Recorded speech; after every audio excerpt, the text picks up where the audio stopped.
Assalamualaikum warahmatullahi wabarakatuh. Jira jirtu abbaleewwan baga jiraata isiniin jecha har'a aappii tokko isinii qabadhe dhufe. Aappiin kun aappii hedduu bu'a qabeessa akkasumas namoota sooshaal miidiyaa irratti fayyadamanii fi namoota bakkoota garaagaraatti viidiyoo fi wantoota garaagaraa maxxansaniif hedduu bu'a qabeessa jedhee yaada.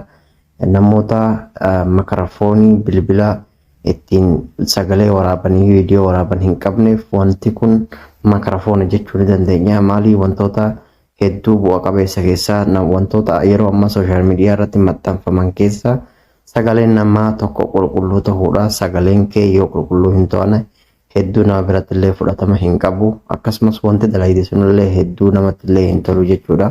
Aappii kana isinii qabadhee dhufeerra. Aappiin kun aappii hedduu bu'a qabeessa amma durallee mataadha isin garsiisan ture, garuu akkamitti fayyadama siistemii isaa akkamitti sagalee san keessa galchinee itti tolfachuu dandeenya akka jedhu dhibbaan dhibbatti waa isin garsiisan namoota hedduu bira waan hin geenyeef ammas irra deebi'ee hojjechuudhaaf dirqame. Haga dhumatti nafaana tunaa isin jedha. Laayik sheer gochuudhaan narraa hin qusatinaa. YouTube chaanaala kiyyaallee dhaqaa sabiskiraayib godhaadha. Viidiyoolee amma dura darban hedduutu jira. Dhaqaa daawwadhaa irraa bu'aa buufadhaa isin jedha. TikTok kiyyaallee foloo gochuun dagatinaa.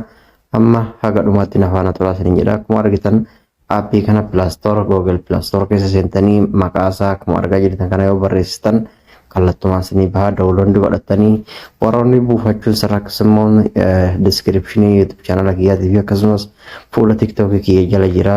Telegiraama kiyya irra cuqaaftanii buufachuu dandeessa. Salphumatti akkuma argaa jirtan kallattumaan irra cuqaafnee seennee erga irra cuqaafnee seenneen booda aappiin kun yeroo akkana jalqaba seentu akka waan ati kaffaltiidhaan seentuu san akka waan yeroo keessa seentu kaffaltii si gaafatu san karaa kana si bahaa xiyya tanarratti cuqaastaa jecha.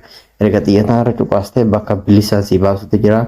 Akkasumas erga bakka tana si baaseen booda as bakka tana rukutanii bakka impoortii filees tanarra cuqaastan jechaadha. Mallattoo iddoo qabdanirra ergasii filannoo lama siniif kaa. Filannoon tokko oodiyoo barbaadammoo viidiyoodha isin jennaan. Viidiyoo jennaanii erga viidiyoo nan jedheen booda fakkeenyaaf meen sagalee jeequmsa tokko waraabeera. Sagalee jeequmsa isin fiduu beeksisa wayii isin fida. Ergasii mallattoo X sana tuqxanii hedduu dhiibdanii asitti eegdan. Asitti jarjaruu hin qabdanii yeroo 200 lakkaa'uu danda'a.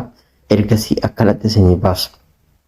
Erga akkanatti isinii baatee xiqqoo viidiyoon keessan daqiiqaa 5 sanii gadi sanii ol yoo ta'u xiqqoo sun tursiisuullee mala 100 lakkaa'ee ammallee deebi'ee haga 100 lakkaa'utti haga viidiyoo san kwaalitii isaa qulqulleessee kan ajaa'ibatti gatsanii baasutti jechaadha.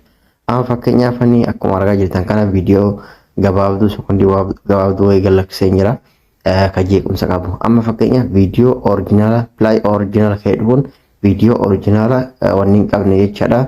Kunis immoo viidiyoo jeequmsi irraa haqameeru jecha. Viidiyoo amma fakkeenyaaf orijinaala kanatti tuqee isin agarsiisa. Assalamualaikum warahmatullahi wabarakatuh. Jadi jirtu beliwan baga jiraata isin jecha. Akkuma argaa jirtan kana viidiyoo kiyya jalqaba irratti sagalee jeequmsaa jira. Amma fakkeenyaaf kan lammataa irratti ilaallaa jecha. Assalamualaikum warahmatullahi wabarakatuh. Jadi jirtu beliwan baga jiraata isin jecha. Aappii tokko isin qabadhe aappii gaarii akkuma argaa jirtan jidduu sagalee kana bakka sagalee kanaa fi kanaa irratti wallabbii guddaatu jira. Asitti sagalee jeequmsa guddaatu jira. Akkaan guddaadha. Asitti immoo jeequmsa haalaan xiqqishoo ta'etu jira. Jeequmsi sun garuu fiixan baasu viidiyoo sanii haalaan jeequmsa irraa hir'isaa jechaadha. Ergasii erga akkanatti kanatu muranneen booda erga karaa kana galchineen booda sirraa heeraa qulqulleeffachuu barbaanne bakka kanatu kana malee erga viidiyoon asitti isinii baheen booda idaan dhumeera gara seef godhachuutti dhayina jechaadha. Amma akkamitti seef godhannaa hojjennu bakka tana tuqna bakka seefitu tanarra cuqaafnaa jechaadha. Bakka tana cuqaafnaa asitti MP4K kanarratti bakka tanarra gabbuufnaa jechaadha. Bakka tanarra gabbuufnaa ammallee asitti viidiyoon keessa yoo dhiiraa ta'e yoo daqiiqaa 3 daqiiqaa 5 yoo ta'u xiqqoo sun tursiisuun mala. Amma seef gootan garuu qaamni beeksisa kana xumuratanii erga beeksisa xumuratanii booda kallattumaan viidiyoon kun sinirraa download taheera jechaadha. Karaa salphaan fuutanii viidiyoo duraan waraabdan san delete gootanii asirra galchitanii asirraa baaftan san sooshaal miidiyaa barbaadan irra sheer godhatanii akkasitti sagaleen keessa sagalee kwaalitiin isaa cimaa ta'e qulqullina ol aanaa qabu isinii gabbaasaa jechaadha. akkasitti fayyadama. Like share gochuu hin dagatina. Akkasumas YouTube channel kiyyallee warri haaraa taatan dhiqaa subscribe godhaa.